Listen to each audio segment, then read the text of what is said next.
Bahakena umutekano w'abapolisi hano hantu barabica abantu.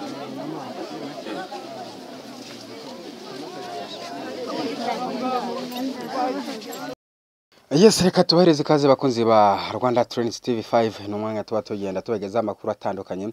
Kubana natwe rero no kugenda ahantu handitse ijambo subscribe gakandaho tukabana gatanu kuri gatanu mu dukuru dutandukanye, udukoryo inkuru za politiki, imyidagaduro ndetse n'imikino ndetse na liste cyangwa se na documentaire byose tugenda tubireba hagatanga kuri Rwanda Trends TV. Hagatanga tugiye kugaruka hano muri Nyarugenge, akagari ubwo nakagari ka Rwampara, umudugudu wa Rwampara rwose umukobwa bamaze kumusambanya barangije baramwica rwose, kandi ibyagaragara ko bari bamaze kumusambanya kuko umurambo wari wambaye ikariso bari bayikuyemo rwose, ibintu byabaje abantu benshi cyane. Hagatangaho rero n'abayobozi batandukanye bagize icyo babivugaho. Umukuru w'umudugudu agira icyo atangaza avuga ko rwose bigaragara ko yaba yishwe.